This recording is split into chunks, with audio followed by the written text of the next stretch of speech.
Pinaghalo ko ang beef at saka pork. Lagyan tayo ng bawang.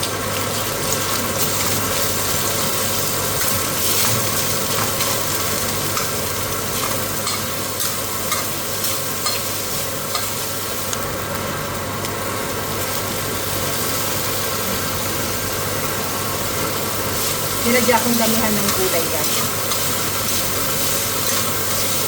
Mas healthy pag marami nito. Lagyan na din natin ng repolyo, guys. Tapos ng bell pepper. Tapos subukin natin. Lagyan ng tubig. Pakuluan lang natin ng konti. Then mix natin yung ulo. Lalagyan ko ng konting pepper. Lagyan din natin ng konti. Magit siya.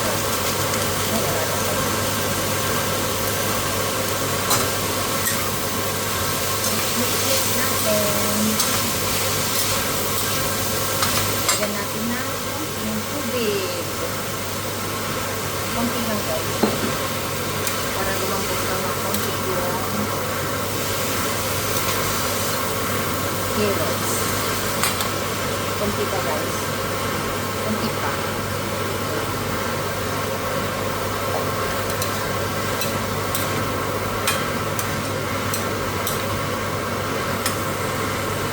Yan, maraming gulay ang nilagay ko guys. Para mas more healthy. Mas healthy kasi pag may gulay, diba? Takpan natin. Mga 1 minute lang guys. Takpan natin ng ilang minuto lang. After 1 minute, few minutes, ayan. Lagyan ko ng oyster sauce. Ayan, to-taste na yun guys.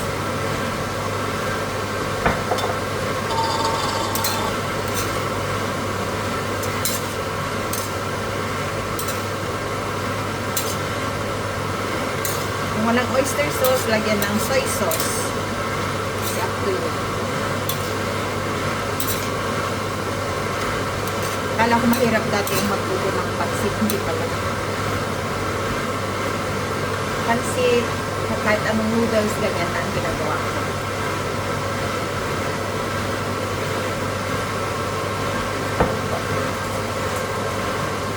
And then, ilalagay ko yung aking noodle.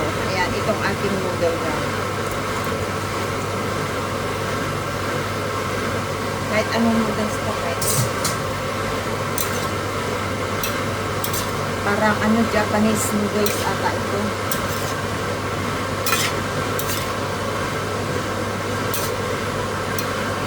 Ayan, finish na.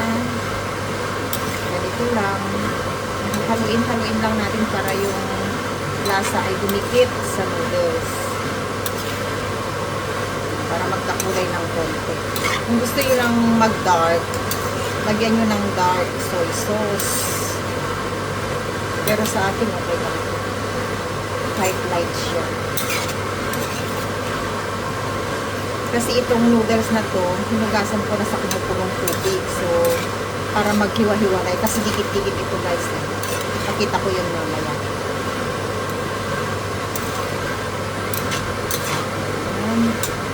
Wow, looks yummy na. Yan na guys, ang ating noodles. Stir-fried noodles. Ito guys yung yung ginamit kong noodles. Ayan o. Ewan ko kung Japanese noodle ito. Ayan. Pwede siya sa soup. Kaninang umaga ginawa ko soup. Pwede rin siya sa stir-fried noodles. So, this is it guys. Let's eat na. This is our lunch. And thanks for watching. Bye for now. God bless everyone. Bye.